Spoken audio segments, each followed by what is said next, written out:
ವಕ್ರತುಂಡ ಮಹಾಕಾಯ ಸೂರ್ಯಕೋಟಿ ಸಮಪ್ರಭ ನಿರ್ವಿಘ್ನಂ ಕುರು ಮೇ ದೇವ ಸರ್ವಕಾರ್ಯೇಷು ಸರ್ವದಾ. ಮಳೆ ಅಂದಾಕ್ಷಣ ಎಷ್ಟೊಂದು ಜನಕ್ಕೆ ಆಹ್ಲಾದ ಆಗುತ್ತೆ, ಇನ್ನೆಷ್ಟೋ ಜನಕ್ಕೆ ಇರಿಟೇಷನ್ ಆಗುತ್ತೆ, ಇನ್ನೂ ತುಂಬಾ ಜನಕ್ಕೆ ಮನಸ್ಸನ್ನ ಹಗರ ಮಾಡೋ ಗೆಳೆಯನ್ ತರ ಫೀಲ್ ಆಗುತ್ತೆ, ಇನ್ನೂ ಒಂದಷ್ಟು ಜನಕ್ಕೆ ಹಳೆ ನೆನಪುಗಳನ್ನ ಹೆಕ್ಕಿ ತರೋ ಸಾಥಿ ಇದಾಗೆ. ಹಾಗೆ ತುಂಬಾ ಜನ ದೊಡ್ಡವರಿಗೆ ಅವ್ರು ದೊಡ್ಡವರು ಅನ್ನೋದನ್ನು ಮರೆಸಿ ಮಗು ತರ ಮಾಡುವಂತ ಕೆಪಾಸಿಟಿ ಇರೋದು ಮಳೆಗೆ. ಹೌದು, ಮಳೆ ಅಂತ ಟೈಟಲ್ಗಳನ್ನ ಇಟ್ಕೊಂಡು ತುಂಬಾ ಸಿನಿಮಾಗಳು ಈಗಾಗಲೇ ಬಂದಿದೆ, ನೀವೆಲ್ಲ ನೋಡಿರ್ತೀರಾ. ಅಂಡ್ ಈ ತರ ಬಂದಿರೋ ಸಿನಿಮಾಗಳು ಯಾವ್ದು ಸೋತಿರೋ ಉದಾಹರಣೆ ಇಲ್ವೇ ಇಲ್ಲ. ಈಗ ಅದೇ ಸಕ್ಸಸ್ ಲಿಸ್ಟ್ಗೆ ಸೇರ್ಕೊಳ್ಳೋದಕ್ಕೆ ಅಂತ ಮತ್ತೆ ಒಂದು ಹೊಸ ಸಿನಿಮಾ ಬರ್ತಿದೆ, ಮತ್ತೆ ಮಳೆ ಹೊಯ್ಯುತ್ತಿದೆ. ಈ ಚಿತ್ರದ ಪತ್ರಿಕಾಗೋಷ್ಠಿಗೆ ಆಗಮಿಸಿರುವಂತಹ ಪ್ರತಿಯೊಬ್ಬರಿಗೂ ಆತ್ಮೀಯವಾದ ಸ್ವಾಗತ, ನಮಸ್ಕಾರ. ಹಾಗೆ ಚಲನಚಿತ್ರ ತಂಡದವರಿಗೂ ಕೂಡ ಸ್ವಾಗತ. ಚಲನಚಿತ್ರ ನಿರ್ದೇಶಕರ ಸಂಘದ ಅಧ್ಯಕ್ಷರಾಗಿರುವಂತಹ ವಿಶ್ವನಾಥ್ ಸರ್ ಬಂದಿದ್ದಾರೆ, ಸರ್ ನಿಮ್ಗೂ ಕೂಡ ಸ್ವಾಗತ. ಹಾಗೆ ನರಸಿಂಹಲು ಸರ್ ಬಂದಿದ್ದಾರೆ, ಸರ್ ನಿಮ್ಗೂ ಕೂಡ ಆತ್ಮೀಯವಾದ ಸ್ವಾಗತ. ಹಾಗೆ ಚಿತ್ರತಂಡಕ್ಕೆ ಸಪೋರ್ಟ್ ಮಾಡಕ್ಕೆ ಬಂದಿರೋ ಪ್ರತಿಯೊಬ್ಬರಿಗೂ, ನಮ್ಮ ಹಿರಿಯ ಪತ್ರಕರ್ತರಿಗೆ, ನಮ್ಮ ಯೂಟ್ಯೂಬರ್ಸ್ಗೆ, ಸಿನಿಮಾ ತಂಡದ ಫ್ಯಾಮಿಲೀಸ್ ಬಂದಿದ್ದಾರೆ, ಅವ್ರಿಗೂ ಕೂಡ ಆತ್ಮೀಯವಾದ ಸ್ವಾಗತ. ಮಳೆ ಸುರಿಯಲಿ, ಹೊಳೆ ಹರಿಯಲಿ, ಹಗುರಾಗಲಿ ಮೋಡ ಅಂತ ನಮ್ಮ ಹಿರಿಯ ಕವಿಗಳೊಬ್ರು ಹೇಳಿದ್ದಾರೆ. ಹಾಗೆ ಈ ಕಥೆಯಲ್ಲಿ ಯಾರ ಮನಸ್ಸಿನ ಕಾರ್ಮೋಡ ಕರಗಿ ಮಳೆ ಸುರಿಯುತ್ತೆ ಅನ್ನೋದನ್ನ ನಾವು ನೋಡ್ಬೇಕು. ಅದ್ ಯಾರ ಮನಸ್ಸು, ಏನ್ ಕಥೆ ಅಂತ ಚಿತ್ರತಂಡದವ್ರನ್ನ ಕೇಳಿ ತಿಳ್ಕೊಳ್ಳೋಣ. ಅದಕ್ ಮುಂಚೆ ಈ ಚಿತ್ರದ ಒಂದು ಪೋಸ್ಟರ್ ಹಾಗೆ ಹಾಡಿನ ತುಣುಕನ್ನ ನೋಡ್ಕೊಂಡ್ ಬಂದ್ಬಿಡೋಣ. ಸರ್, ಪೋಸ್ಟರ್ ಹಾಗೆ ಸಾಂಗ್ ಪ್ಲೀಸ್.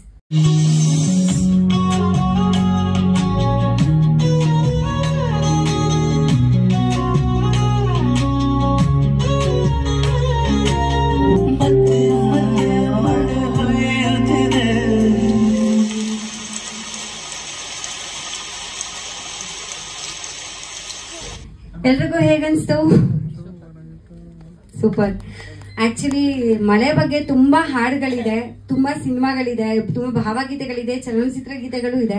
ಬಟ್ ಈ ಸಾಂಗ್ ನೋಡಿದಾಗಂತೂ ನನಗೆ ನಿಜವಾಗ್ಲೂ ಮಳೆ ಬಂದು ನಿಂತಾಗ ಒಂದು ಆಹ್ಲಾದತೆ ಫೀಲ್ ಆಗುತ್ತಲ್ಲ, ಹಾಗೆ ಅನ್ನಿಸ್ತು. ಬ್ಯಾಕ್ ಗ್ರೌಂಡ್ ಮ್ಯೂಸಿಕ್ ಕೂಡ ತುಂಬಾ ಚೆನ್ನಾಗಿ ಬಂದಿದೆ ನಿಜವಾಗ್ಲೂ. ಈಗ ಚಿತ್ರತಂಡದವನ್ನ ವೇದಿಕೆ ಮೇಲೆ ಬರ್ಮಾಡ್ಕೊಳ್ಳೋಣ. ಮತ್ತೆ ಮಳೆ ಹೋಯ್ತಿದೆ, ಕಥೆ ಹೆಸರೇ ಅದಿರೋದ್ರಿಂದ ಟೈಟಲ್ ಕೂಡ ಅದನ್ನೇ ಇಟ್ಟಿದ್ದೀವಿ. ಕೆ ಸದಾಶಿವ ಅಂತೇಳಿ ಕಥೆಗಾರರು. ಇಲ್ಲಿ ಬಂದು 2 ಜೋಡಿಗಳಿದ್ದಾರೆ. ಒಂದು ಕಾಲಘಟ್ಟದಲ್ಲಿ ಒಂದು ಜೋಡಿ, ಮತ್ತೊಂದು ಕಾಲಘಟ್ಟದಲ್ಲಿ ಒಂದು ಜೋಡಿ ಇದೆ. ಸೊ ಏನಾಗುತ್ತೆ, ಮೊದಲ ಜೋಡಿ ಅವರು ಜೊತೆಗೆ ಸೇರೋದಿಲ್ಲ, ಅವ್ರ ಪ್ರೀತಿ ಫೇಲರ್ ಆಗುತ್ತೆ. 2ನೇ ಜೋಡಿ ಒಂದಾಗ್ತಾರೆ. ಸೊ ಆ ಕಥೆ ಇಟ್ಕೊಂಡು ಈ ಸಿನಿಮಾವನ್ನು ಕಥೆಗೆ ಪೂರಕವಾಗಿ ಏನು ಬೇಕೋ ಮಾಡಿದ್ದೀವಿ. ಪುನರ್ಜನ್ಮದ ಕಥೆ ಇಲ್ಲ. ಒಂದು ಕ್ಯಾರೆಕ್ಟರು 1980 ಬರುವಂಥ ಇಸ್ವಿಯಲ್ಲಿ, ಇನ್ನೊಂದು 2000 ಇಸ್ವಿಯಲ್ಲಿ ಬರುವಂಥ ಕತೆ. ಆ ಪ್ರೇಮಿಯ ಮಗಳು ಏನಿದ್ದಾಳೆ, ಅವಳು ಈ ಕಾಲೇಜ್ಗೆ ಓದಕ್ಕೆ ಬಂದಾಗ ಈತ ವಿರಹಿಯಾಗಿರ್ತಾನೆ. ಆ ಹುಡುಗಿ ನೋಡಿದಾಗ ತನ್ನ ಮಗಳನ್ನೇ ನೋಡಿದಷ್ಟು ಸಂತೋಷ ಪಡ್ತಾನೆ. ಆ ಕಥೆಯ ಮೇಲೆ ಹೋಗುತ್ತೆ.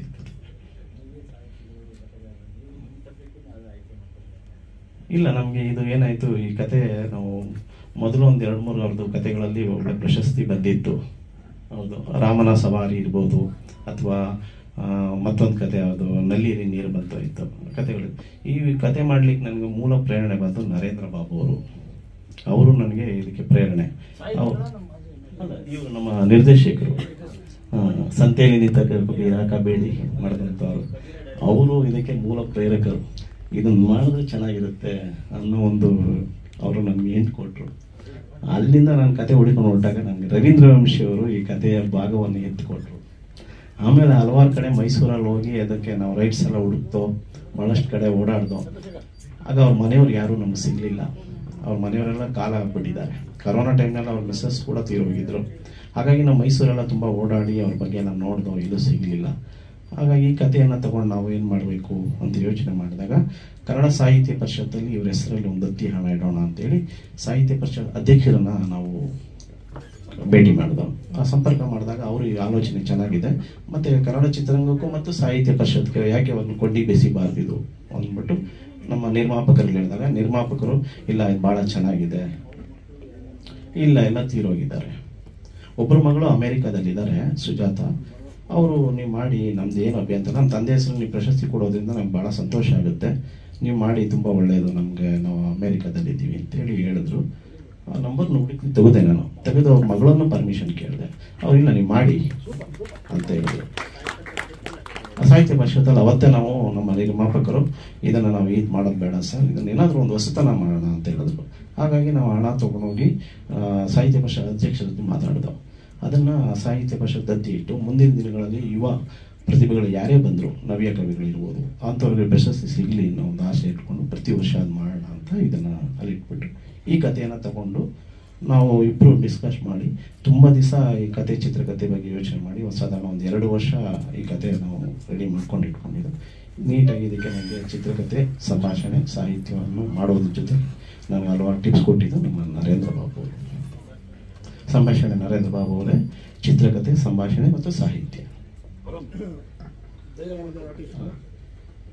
ಸಾಹಿತ್ಯ ಪರಿಷತ್ನಲ್ಲಿ ಕೆಲವೊಂದು ಪ್ರಶಸ್ತಿಗಳ ನೀವು ಆ ಪ್ರತಿನಿಧಿಯನ್ನ ಮೆನ್ಷನ್ ಮಾಡೋ ಸಂದರ್ಭದಲ್ಲಿ ಉಪಕಥೆಗಳು ಕಥೆಗಳು ಬರೆದವರಿಗೆ ಮಾತ್ರ ಸೀಮಿತವಾಗಿರ್ತಕ್ಕಂಥದ್ದು ಅನ್ನೋದನ್ನು ಮೆನ್ಷನ್ ಮಾಡಿ. ಖಂಡಿತ ಖಂಡಿತ ಖಂಡಿತ. ಇದರಲ್ಲಿ ಜಯವರ್ಧನ್ ಅಂತ ನಮ್ಮ ರಂಗಭೂಮಿ ಕಲಾವಿದರು, ಅವರು ಕೂಡ ಈ ಸಿನಿಮಾದಲ್ಲಿ 2ನೇ ಸಿನಿಮಾ ಅವ್ರಿಗೆ. ಭೂಮಿಕಾ ಗೌಡ ಅಂತ ಇದ್ದಾರೆ, ಅವ್ರದ್ದು 2ನೇ ಸಿನಿಮಾ. ಮತ್ತು ನಮ್ಮ ಸುಲಕ್ಷಾ ಕೈರಾ ಅಂತ ಹೇಳಿ ಅವರು ನಾಯಕಿಯಾಗಿ ನಟಿಸಿದ್ದಾರೆ, ಅವ್ರದ್ದು 8ನೇ ಸಿನಿಮಾ. ಇದು 8ನೇ ಸಿನಿಮಾ ನಾಯಕಿ ನಟಿಯಾಗಿ ಅಭಿನಯಿಸಿದ್ದಾರೆ ಸುಲಕ್ಷಾ ಕೈರಾ ಅವರು. ಖಂಡಿತ ಸರ್, ಖಂಡಿತ ಖಂಡಿತ. ಅದು ಹೌದು ಸರ್, ಆ ವಿಚಾರದಲ್ಲಿ ಖಂಡಿತ ಸರ್, ಆ ವಿಚಾರದಲ್ಲಿ ಯಾವತ್ತು ನಾವು ಹಾಗೆ, ಯಾಕೆಂದರೆ ನಾವು ಅಣ್ಣವ್ರಿಗೆ ಪಾಲಿಕೆ ಪ್ರಶಸ್ತಿ ಕೊಟ್ಟಾಗ ಅಣ್ಣವ್ರು ಅಲ್ಲೇ ಸ್ಪಾಟಲ್ಲಿ ಕೊಟ್ಬಿಟ್ಟಿದ್ರು ಹಣನ ಪುಸ್ತಕ ಪ್ರಾಧಿಕಾರಕ್ಕೆ. ಹಾಗೆ ಬಿ ಸರೋಜದೇವಮ್ಮ ಅವರು ಕೂಡ ಹಾಗೆ ಮಾಡಿದ್ದಾರೆ. ಈ ಥರ ನಮ್ಮ ಕನ್ನಡ ಚಿತ್ರರಂಗದಲ್ಲಿ ಪ್ರತಿಯೊಬ್ಬರು ಏನೋ ಒಂದು ಮಾಡ್ಕೊಂಡು ಹೋದಾಗ ನಾವು ಯಾಕೆ ಅದನ್ನು ಮಾಡಬಾರ್ದು ಅನ್ನೋ ಒಂದು ಆಲೋಚನೆ ಇಟ್ಕೊಂಡು ಕತೆ ಇರ್ಬೋದು. ಖಂಡಿತ ಸರ್, ಖಂಡಿತ. ಈ ಚಿತ್ರದ ಮುಖಾಂತರ ನಾವು ಅದು ತೋರಿಸ್ತಾ ಇರೋದು ಹಾಗೆ, ಯಾಕೆಂದ್ರೆ ಚಿತ್ರರಂಗ ಮತ್ತು ಸಾಹಿತ್ಯ ಪರಿಷತ್ 2 ಕೊಂಡಿಗಳು, ಕನ್ನಡದ ಕೊಂಡಿಗಳು 2 ಬೆಸ್ಕೊಂಡ್ಲಿ ಅನ್ನೋದು ನಮ್ಮ ಆಸೆ ಸರ್. ಸಿನಿಮಾ ಶುರುವಾಗಿ ಅಲ್ಲೇ ನಮ್ಮದು ಒಂದು 4 ತಿಂಗಳಾಯಿತು ಸರ್. ಇದು ಶೃಂಗೇರಿ, ಹೊರನಾಡು, ಕೊಪ್ಪ, ಹರಿಹರಪುರ ಮತ್ತು ಸುತ್ತಮುತ್ತ ಆಗೊಂಬೆ ಸುತ್ತಮುತ್ತ ಭಾಗದಲ್ಲಿ ಮಾಡಿದ್ದು ಸರ್. ಸಾಧಾರಣ ಎಲ್ಲ ನಮಗೊಂದು 25 ದಿನ ಶೂಟಿಂಗ್ ಹಿಡಿತು ಸರ್. ಸಾಂಗ್ಸ್ ಎಲ್ಲ ನಂದ ಮಾಸ್ಟರ್ 2 ಹಾಡಿದೆ, ನಂದ ಮಾಸ್ಟರ್ ಅವರೇ ಮಾಡಿಕೊಟ್ರು. 2 ಸಾಂಗ್ ಇದೆ. ಜಾಸ್ತಿ ಹಾಡಿಗೆ ಸಿನಿಮಾ ಕತೆಗೆ ಏನು ಬೇಕೋ ಅಷ್ಟು ತಗೊಂಡಿದ್ದೀವಿ. ಖಂಡಿತ ಇಲ್ಲ, ಸೆಟ್ ಕೂಡ ಇದೆ.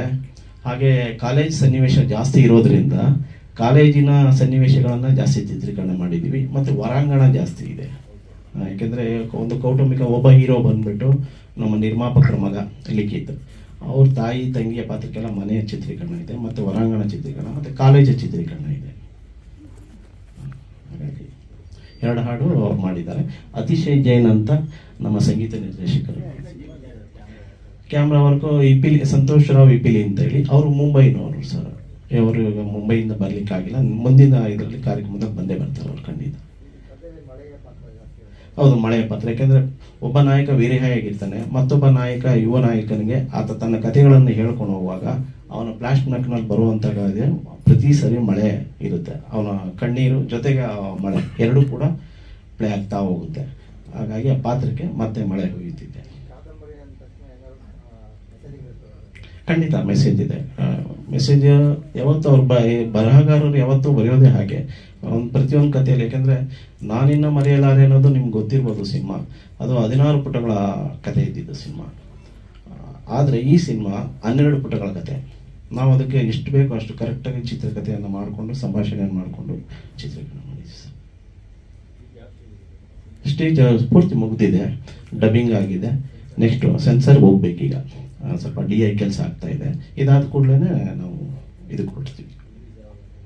ರಿಲೀಸ್ ಅಕ್ಟೋಬರ್ ಅಂತ ತೀರ್ಮಾನ ಮಾಡ್ಕೊಂಡಿದ್ದೀವಿ ಸರ್. ಅಕ್ಟೋಬರಲ್ಲಿ ರಿಲೀಸ್ ಮಾಡೋಣ ಅಂತ. ಮಿಕ್ಕಿದ ಕೆಲಸ ಎಲ್ಲ ಮುಗ್ದಿದೆ. ಜಗದೀಶ್ ಅವ್ರು ಕೇಳೋದಕ್ಕೆ ಮಳೆಗೆ ಕಾದು ಶೂಟ್ ಮಾಡಿದಾರೆ ಅದೇ ಸರ್. ನಮ್ಗೇನಂದ್ರೆ ನಮ್ಮ ಪ್ರಕೃತಿ ಏನು ಸಂತೋಷ ಕೊಡ್ತು ಅಂದ್ರೆ, ನಾವು ಚಿತ್ರೀಕರಣಕ್ಕೆ ಹೋದಾಗ ಮಳೆಗಾಲ ಇಲ್ಲ, ಆ್ಯಕ್ಚುಲಿ ಬೇಸಿಗೆ. ಆದರೆ ನಾವು ಹೋಗುವಾಗೆ ಮಳೆ ಶುರು ಆಗೋಯ್ತು, ಕಂಟಿನ್ಯೂ ಮಳೆ. ಹಾಗಾಗಿ ಇಡೀ ನಮ್ಮ ಸಣ್ಣ ನಾಗರಾಜ್ ಬರ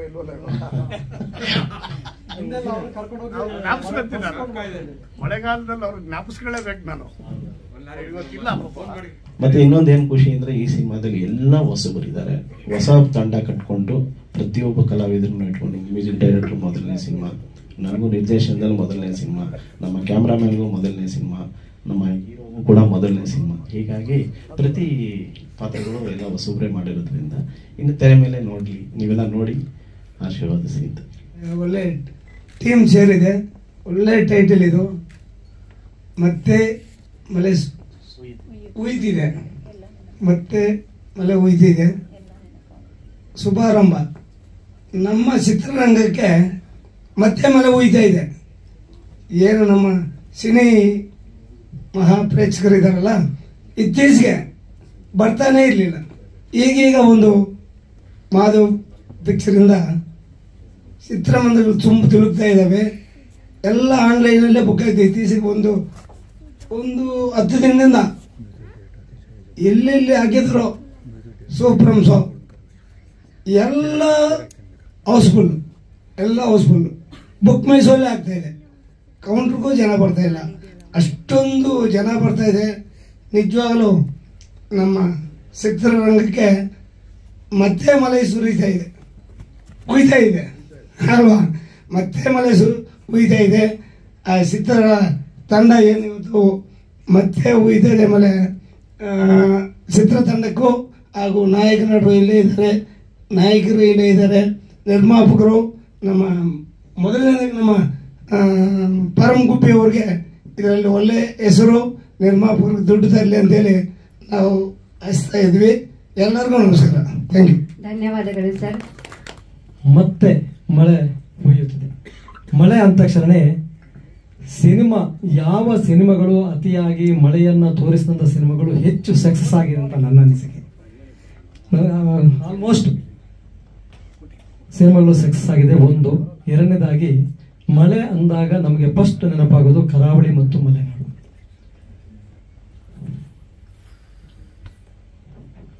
ನನಗೆ ಈ ಕಥೆಯನ್ನ ಪರಮ್ ಗುಬ್ಬಿಯವರು ಆಯ್ಕೆ ಮಾಡಿಕೊಂಡಿದ್ದಾರೆ ಅಂದಾಗ ಒಂದ್ಸರಿ ಆಶ್ಚರ್ಯ ಆಯಿತು. ಯಾಕೆಂದ್ರೆ ಪರಮ್ ಗುಬ್ಬಿಯವರು ಒಬ್ಬ ಬರಹಗಾರ.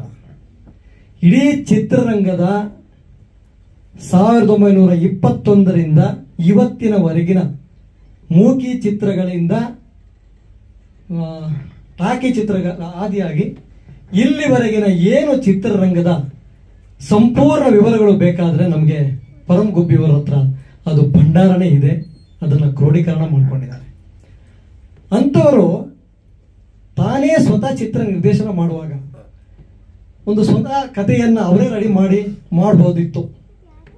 ಆದರೆ ಅವರು ಸದಾಶಿವ ಅವರ ಕಥೆಯನ್ನ ಆಧರಿಸಿ ಸಿನಿಮಾವನ್ನು ನಿರ್ದೇಶನ ಮಾಡ್ತಿದ್ದಾರೆ.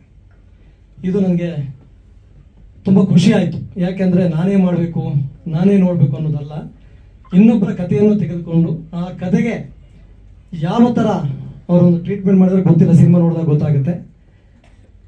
ಒಂದು ಒಳ್ಳೆಯ ಬೆಳವಣಿಗೆ. ಅಷ್ಟೇ ಅಲ್ಲ, ಸದಾಶಿವ ಅವರ ಕಥೆಯನ್ನ ಅವರು ಸಿನಿಮಾವನ್ನಾಗಿ ಮಾಡ್ತಾ ಇರಬೇಕಾದ್ರೆ ಒಬ್ಬ ಲೇಖಕನಿಗೆ ಏನು ಗೌರವ ಕೊಡಬೇಕೋ ಆ ಗೌರವವನ್ನ ಅವರು ಕನ್ನಡ ಸಾಹಿತ್ಯ ಪರಿಷತ್ತಿನ ಮುಖಾಂತರ ಅವರಿಗೆ ತಲುಪಿಸಿದ್ದಾರೆ ಅಂತ ನಾನು ಅಂದ್ಕೊಂಡಿದ್ದೀನಿ, ನಾನು ಕೇಳಲ್ಪಟ್ಟಿದ್ದೀನಿ. ಅದು ಕೂಡ ಒಂದು ಒಳ್ಳೆ ಬೆಳವಣಿಗೆ. ಯಾಕೆಂದ್ರೆ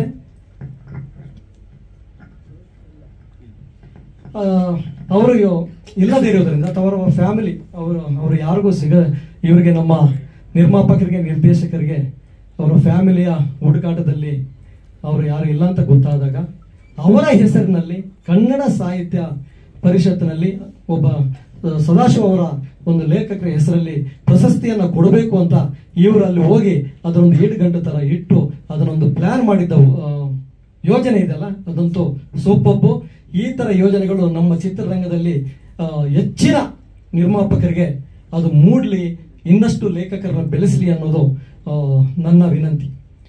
ಜೊತೆಗೆ ಪರಮ್ ಗುಬ್ಬಿ, ನಾನು ಸಿನಿಮಾ ನಿಮಗೆ ಯಾಕೆಂದ್ರೆ ಮಾಧ್ಯಮದವರಿಗೆ ಸಿನಿಮಾದ ಬಗ್ಗೆ ಫೀಡ್ಬ್ಯಾಕ್ ಬೇಕಾಗುತ್ತೆ. ನಾನು ಬಾಕಿ ವಿಷಯ ನಾನೇ ಟೈಮ್ ವೇಸ್ಟ್ ಮಾಡಿದ್ರೆ ಕಷ್ಟ. ಆದರೂ ಕೂಡ ಪರಮ್ ಗುಬ್ಬಿ ಅಂತ ಒಬ್ಬ ಬರಹಗಾರ, ಅವರು ಇಂಥ ಒಂದು ಸಿನಿಮಾಗೆ ಕೈ ಹಾಕಿ ಸಿನಿಮಾವನ್ನು ಮಾಡಿದ್ದಾರೆ. ಹಾಗೆ ಚಿತ್ರದ ನಿರ್ಮಾಪಕರಿಗೂ, ಆಮೇಲೆ ನಿರ್ದೇಶಕರಿಗೂ ಚಿತ್ರತಂಡಕ್ಕೂ ಶುಭವಾಗಲಿ. ಆದಷ್ಟು ಬೇಗ ಚಿತ್ರವನ್ನ ನಾವು ನೋಡುವಂತಾಗಲಿ. ಎಲ್ಲರ ಆಶೀರ್ವಾದ ಚಿತ್ರದ ಮೇಲೆ ಇರಲಿ. ಒಂದು ಸಾಹಿತ್ಯ ಕೃಷಿಯಲ್ಲಿ ಅದನ್ನ ಸಕ್ಸಸ್ ಮಾಡಕ್ಕೆ ಹೊರಟಿದ್ದಾರೆ, ಅವರಿಗೆ ನಮ್ಮೆಲ್ಲರ ಬೆಂಬಲ ಇರಲಿ ಅಂತ ಕೇಳ್ತಾ ನನ್ನ ಮಾತನ್ನ ಮುಗಿಸ್ತೇನೆ. ಬಹಳ ಧನ್ಯವಾದಗಳು ಸರ್. ನಿರ್ದೇಶಕರ ಬಗ್ಗೆ ಗೊತ್ತಿಲ್ಲದೆ ಇರೋ ಎಷ್ಟೋ ವಿಷಯಗಳು ನೀವು ತಿಳಿಸ್ಕೊಟ್ರಿ. Thank you. ಉಮೇಶ್ ಸರ್, ದಯವಿಟ್ಟು ಒಂದೆರಡು ಮಾತು. ಈ ಚಿತ್ರದಲ್ಲಿ ಹಲವಾರು ವಿಶೇಷತೆಗಳಿದ್ದಾವೆ. ಒಂದು ವಿಶೇಷತೆಯನ್ನ ಆಲ್ರೆಡಿ ನಮ್ಮ ನಿರ್ದೇಶಕರ ಸಂಘದ ಅಧ್ಯಕ್ಷರು ಹೇಳ್ಬಿಟ್ರು. ಅದನ್ನ ನಾನು ಹೇಳ್ಬೇಕು ಅಂತ ಅನ್ಕೊಂಡು ಬಂದಿದ್ದೆ, ಅವ್ರು ಹೇಳಿದ್ದಾರೆ. ಹೀಗಾಗಿ ಅದನ್ನ ರಿಪೀಟ್ ಮಾಡೋದ್ರಲ್ಲಿ ಅರ್ಥ ಇರಲ್ಲ. ಎರಡು ವಿಶೇಷತೆ ಏನಪ್ಪಾ ಅಂದ್ರೆ, ಬಹಳ ವರ್ಷಗಳ ಕಾಲ ಚಿತ್ರರಂಗದಲ್ಲಿ ತಮ್ಮನ್ನ ತಾವು ತೊಡಗಿಸ್ಕೊಂಡು ಒಬ್ಬ ಕಲಾ ನಿರ್ದೇಶಕರಾಗಿ ಕೆಲಸ ಮಾಡಿ, ಅಂದ್ರೆ ಸರಿಸುಮಾರು 25 ವರ್ಷಗಳ ಕಾಲ ಕಲಾ ನಿರ್ದೇಶಕರಾಗಿ ಕೆಲಸ ಮಾಡ್ಕೊಂಡು ಬಂದಂತಹ ನಮ್ಮ ಗಂಗಾಧರ್ ಅವರು ಎಲ್ಲಿದ್ದಾರೆ? ಗಂಗಾಧರ್ ಅವರು ಅವರ ಧರ್ಮಪತ್ನಿಯ ಹೆಸರಿನಲ್ಲಿ ಅವರು ಚಿತ್ರವನ್ನ ಮಾಡಿರ್ತಕ್ಕಂಥದ್ದು. ಬಂದ್ರಿ ಗಂಗಾಧರ್, ಈಗ ತಮ್ಮ ವಿಚಾರ ಹೇಳಿದೆ, ತಾವು ಹೊರಗಡೆ ಇದ್ರಿ. 25 ವರ್ಷ ಆಯ್ತಾ? 25 ವರ್ಷಗಳ ಕಾಲ ಸತತವಾಗಿ ಕಲಾ ನಿರ್ದೇಶಕರಾಗಿ ಕೆಲಸ ಮಾಡ್ಕೊಂಡು ಬಂದು ನಮ್ಮ ಧರ್ಮಪತ್ನಿಯ ಹೆಸರಿನಲ್ಲಿ ಚಿತ್ರ ನಿರ್ಮಿಸ್ತಾ ಇರೋದು ಒಂದು ವಿಶೇಷತೆ. ಎರಡನೇದು ಪರಮ ಗುಬ್ಬಿ ಅವರು ನಮ್ಮ ನಿರ್ದೇಶಕರ ಸಂಘದ ಅಧ್ಯಕ್ಷರು ಹೇಳಿದಾಗೆ ಒಂಥರ ಆಧುನಿಕ ಇದು ಎನ್ಸೈಕ್ಲೋಪೀಡಿಯಾ. ಚಿತ್ರರಂಗದ ಯಾವುದೇ ವಿಚಾರಗಳು ಮೂಕೆಯಿಂದ ಟಾಕಿ ತನಕ ನಮಗೆ ಚಿತ್ರರಂಗದ ಸಮಸ್ಯೆಗಳು ಬಂದಾಗ ಅಥವಾ ಯಾವ್ದನ್ನ ಡಿಬೇಟ್ಗಳಿಗೆ ಹೋಗುವಾಗ ಎಲ್ಲನ ಪತ್ರಕರ್ತರ ಮುಂದೆ ಕೂತ್ಕೊಂಡು ಕೆಲವು ಹೆಚ್ಚು ಕಡಿಮೆ ಆಗ್ಬಿಟ್ರೆ ನಮ್ಮನ್ನು ಬಿಡಲ್ವಲ್ಲ ನೀವು. ಅದಕ್ಕೆ ಏನ್ ಕೇಳ್ತೀರಿ ಅಂತ ಆಂಟಿಸಿಪೇಟರ್ ಬೇಲ್ ತಗೊಂಡು ಇವ್ರ ಹತ್ರ ಎಲ್ಲ ವಿಚಾರಗಳನ್ನ ತಿಳ್ಕೊಂಡು ನಾನು ಬಂದಿದ್ದೀನಿ. ಬೇರೆಯವ್ರು ಬಂದವರೆಲ್ಲೋ ನನಗೆ ಗೊತ್ತಿಲ್ಲ ಅಲ್ವಾ? ಎಲ್ಲರೂ ಬಂದವರಾ? ಓಕೆ ಅಧ್ಯಕ್ಷ, ನೀವು ಓಕೆ ಅಂದ್ರೆ ನಾನು ಹೇಳ್ಕೊಂಡೆ, ನೀವು ಯಾರು ಹೇಳ್ಕೊಂಡ್ರೆ ನೀವು ಹೇಳ್ಕೊಂಡಿದ್ದೀರಾ? ಆ ಥರ ಅಂದ್ರೆ ಎಲ್ಲ ಒಳ ಹೊಕ್ಕುಗಳನ್ನ ಮತ್ತೆ ನಾವು ಹುಟ್ಟೋದಕ್ಕಿಂತ ಮುಂಚೆ ಚಿತ್ರರಂಗದಲ್ಲಿ ನಡೆದಿರ್ತಕ್ಕಂಥ ಎಲ್ಲಾ ಘಟನಾವಳಿಗಳನ್ನ ಆಯಾಯ ಡೇಟು, ಆಯಾಯ ವರ್ಷ, ಆಯಾಯ ತಿಂಗಳುಗಳು ಸಮೇತ ಹೇಳ್ತಕ್ಕ. ರಾತ್ರಿ 3 ಗಂಟೆಗೆ ಫೋನ್ ಮಾಡಿ ಕೇಳಿದ್ರು ಹೇಳ್ತಾರೆ. ಒಂದ್ ದಿವಸ ನಾನು 1:30 ಫೋನ್ ಮಾಡಿದ್ದೀನಿ ನೈಟು.